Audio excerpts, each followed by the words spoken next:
பிரதமர் மோடியினால இந்தியாவினுடைய இமேஜுக்கு சர்வதேச அளவில் மிகப்பெரிய ஆபத்து ஏற்பட்டிருக்கிறது.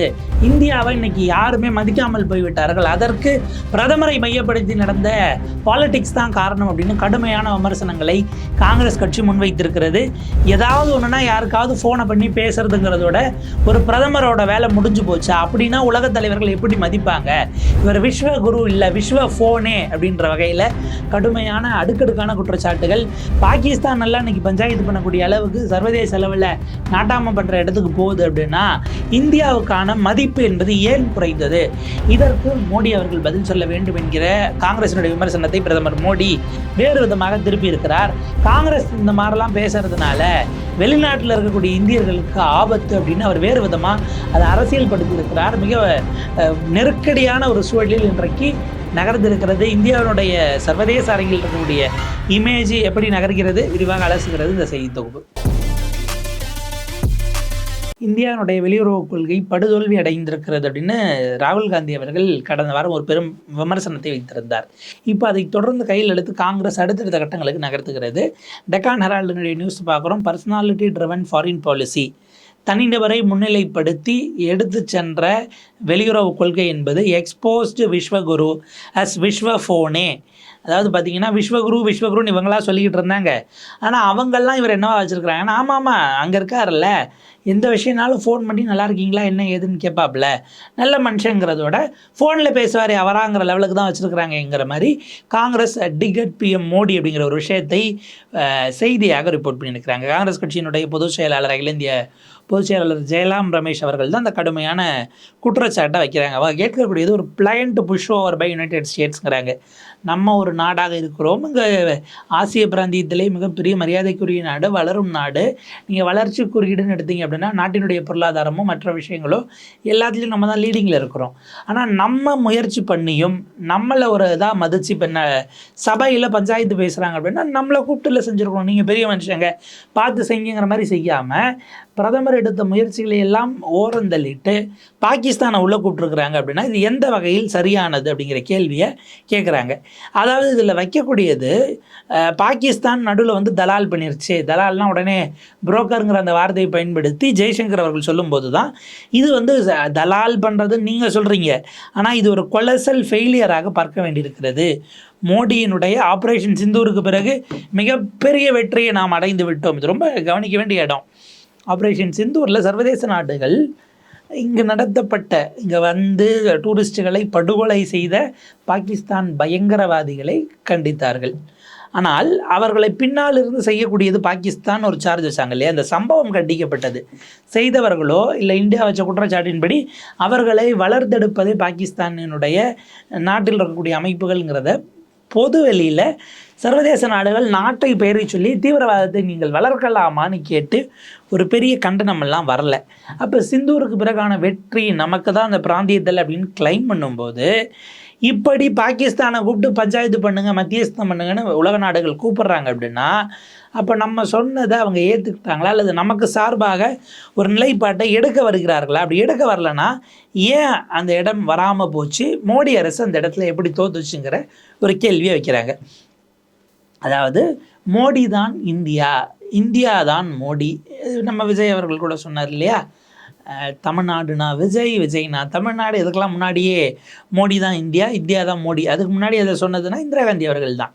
இப்போ அப்படியான விஷயங்களை இது பண்ணிவிட்டு வெளிநாடுகளில் எதுனாலும் பிரதமர் போகிறார், அவர்களை கட்டிப்பிடித்து அவர்களோடு இப்போ ரொம்ப பிரமாதமாக அவர் பேசுவாப்பில்ல. ஆனால் பேசுகிறத ஆடியோ போட மாட்டாங்க, என்ன பேசுகிறாங்கன்னு. அவர் சிரிக்கிறது வரைக்கும் போடுவாங்க, அதுக்கப்புறம் மியூசிக் மாதிரி போட்டு பிரதமர் போகிறது வர்றது இதெல்லாம் வந்து உங்களுக்கு மாண்டேஜ் ஷாட்டாக காட்டிடுவாங்க ரொம்ப கான்ஷியஸாக. இப்போ இந்த மாதிரிலாம் பண்ணிகிட்டு இருக்கிறதால அதிகபட்சம் இவர் பண்ணுறதாக சர்வதேச நாடுகள் என்ன நினைக்குதுன்னா ஏதாவது ஒன்றா ஃபோன் பண்ணி விசாரிப்பாருங்கிறத மட்டும்தான் காட்டுதே தவிர இந்தியாவினுடைய நிலைவை அவங்க அப்படி தான் பார்க்குறாங்க. அவங்களுக்கு என்ன ஸ்டேக் இருக்குது, என்ன ஸ்டே இருக்குது, என்ன சே இருக்குது அப்படிங்கிற கேள்வியை எழுப்பியிருக்கிறார்கள்னு அவர் சொல்கிறார். மோடி பல வகைகளில் அமெரிக்காவை திருப்திப்படுத்த, அமெரிக்காவை குஷிப்படுத்த பல வேலைகளை தொடர்ந்து செய்து கொண்டிருக்கிறார் அப்படின்னு ஒரு குற்றச்சாட்டு வைக்கிறார். உதாரணத்துக்கு இந்த நாட்டினுடைய விவசாயிகளை அவங்களுக்கு நீங்கள் துரோகம் செய்துவிட்டு, ஜெயராம் ரமேஷ் பயன்படுத்துகிற வார்த்தை ட்ரேட் டீல்னு ஒன்று போய் கையெழுத்து போடுறீங்க, அவங்க பொருட்கள் இங்கே கொண்டு வர்றதுலேருந்து எல்லாமும் அதில் ஒப்பந்தமாக வருகிறது. இது எல்லாத்தையும் நீங்கள் செய்கிறீங்க, இந்தியன் மார்க்கெட்டை ஓப்பன் பண்ணி விடுறீங்க, அவங்க நமக்கு வரி போடுவாங்க, பதிலுக்கு நம்ம வரின்னா அது கிடையாது. அவங்களுக்கு 0% அவங்க உள்ள இங்கே இறக்கிக்கலாம் அப்படின்னு கையெழுத்து போடுவீங்கன்னா அது இந்திய விவசாயிகளுக்கு செய்யப்பட்ட துரோகம். அப்படியான விஷயத்தில் நீங்கள் செஞ்சீங்க. எதுக்கு? அமெரிக்காவை திருப்திப்படுத்த, அமெரிக்காவை குஷிப்படுத்த. அப்படி பார்க்கும்போது இவ்வளவு செஞ்ச பிறகும் அவரை ஓரந்தள்ளிட்டு நீங்கள் யாருங்க பஞ்சாயத்து பண்ணுறதுக்கு, நாங்கள் பேசிக்கிறோன்னு டிப்ளமேட்டிக்கில் இவரை ஓரம் நகர்த்தி இருக்கிறார்கள் அப்படிங்கிறத தான் பார்க்க வேண்டியிருக்கு என்று சொல்லி இவங்க போகிறது. வெஸ்ட் ஏஷியாவில் குறிப்பாக பாகிஸ்தான் வந்து பார்த்திங்க அப்படின்னா யூஎஸ் 1981 தொடர்ந்து பாகிஸ்தானை இந்தியாவுக்கு கவுண்டர் பேலன்ஸுக்காக பயன்படுத்தி வந்திருந்தாலும் கூட இந்த மாதிரி ஒரு எக்ஸ்பிளிசிட்டாக வெளிப்படையாக அவங்களோட கைக்குலுக்கியதை இதுவரை செய்ததில்லை, இப்போது செய்திருக்கிறார்கள் அப்படின்னு குறிப்பிடுறாரு. பாகிஸ்தான் என்ன பஞ்சாயத்து பண்ணுற அளவுக்கு பெரிய நாடா என்கிற கேள்வியை ஜெயராம் ரமேஷ் எழுப்புறாரு. ஜனநாயகத்துக்கும் பாகிஸ்தானுக்கும் என்ன சம்பந்தம்? அங்கே வந்து ஒரு ஒரு அதிபராக வரக்கூடியவர் 5 ஆண்டுகளை எந்த பிரச்சனையும் இல்லாமல் நிறைவு செய்வதே பெரிய போராட்டமாக நீங்கள் பாகிஸ்தானில் பார்க்க வேண்டி வரும். முன்னாள் பிரதமராக இருந்தவர்கள் என்ன ஆனாங்க, போனாங்க, ஜெயிலில் இருக்கிறாங்களா, உயிரோடு இருக்கிறாங்களானே சொல்ல முடியாத அளவுக்கு போகக்கூடிய சூழல். இப்போ இம்ரான்கான் குறித்து பல விஷயங்கள் வந்தது. ஷாபாஸ் ஷெரீஃப் இப்போ இருக்கிறாருன்னு அர்த்தம்னாலும் ஷாபாஸ் ஷெரீஃப்ட்டு தான் கண்ட்ரோல் இருக்கா? ஏன்னா அமெரிக்க அதிபர் கூப்பிட்டு பேசுவது, விசாரிப்பது, நலன் விசாரிப்பது, சேர்ந்து பேசுறது, இதெல்லாம் அவங்களுடைய இதாக இருக்கக்கூடிய இராணுவ ஜெனரலாக இருக்கும் இது அசீம் முனீரோட தான் அவருடைய பேச்சுவார்த்தைகள் எல்லாம் போயிட்டுருக்கு.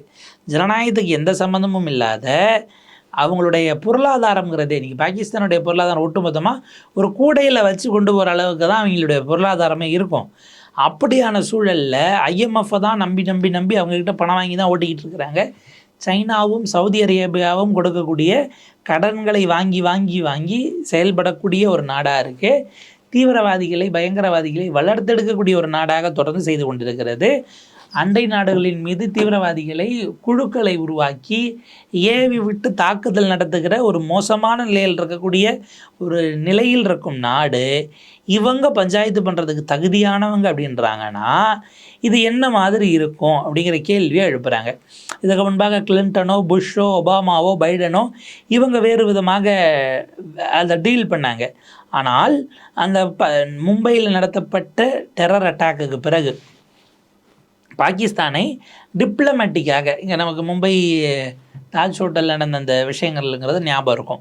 உள்ளே வந்து நடத்தி அந்த டெரர் அட்டாக் 2008க்கு பிறகு அன்றைக்கு உள்துறை அமைச்சராக இருந்த சிவராஜ் பட்டேல் அவர்கள் ராஜினாமா பண்ணாங்க. மற்ற விஷயங்கள்லாம் நடந்துச்சு. பிரதமரே அதற்கு வந்து பொறுப்பேற்று ப்ரெஸ் மீட் எல்லாம் கொடுத்தாரு. பல விஷயங்கள் செய்யப்பட்டது.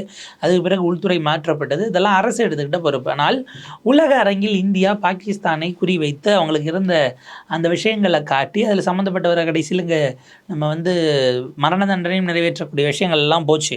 உங்களுக்கு அஜ்மல் கசாப் விஷயங்களோ இல்லை அதற்கு பிறகு மற்ற விவகாரங்களோ இதெல்லாம் போச்சு இல்லையா? இதற்கு பிறகு சர்வதேச அரங்கில் தனிமைப்படுத்துகிற வேலையை இந்தியா அப்போதே தொடங்கியது, அதற்கு பிறகும் செய்து வந்தது.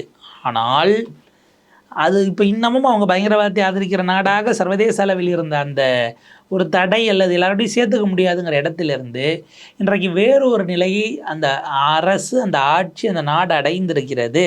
பாகிஸ்தானுக்கு ஒரு அக்செப்டன்ஸ் வந்திருக்கிறது, ஏற்பு.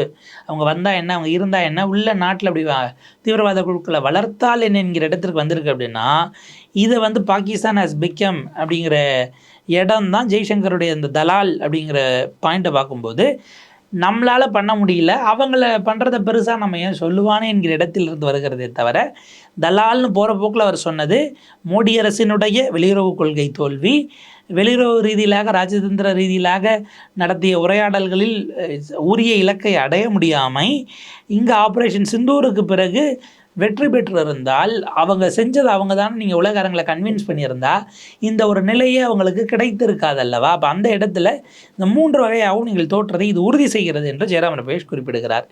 ட்ரம்ப் வந்து மோடியை குட் ஃப்ரெண்டுங்கிறாரு. ஆனால் பாகிஸ்தானுக்கு இப்போ இருக்கக்கூடிய இந்த நிலை சர்வதேச அரங்கில் அவங்கள ஒரு ஆளாக மதித்து உள்ளே கூப்பிட்றதுக்கு காரணம் அதே ட்ரம்ப் தான்.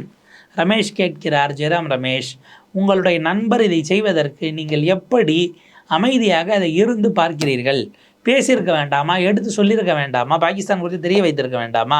ஒயிட் ஹவுஸோட நல்ல தொடர்பு இருக்குது.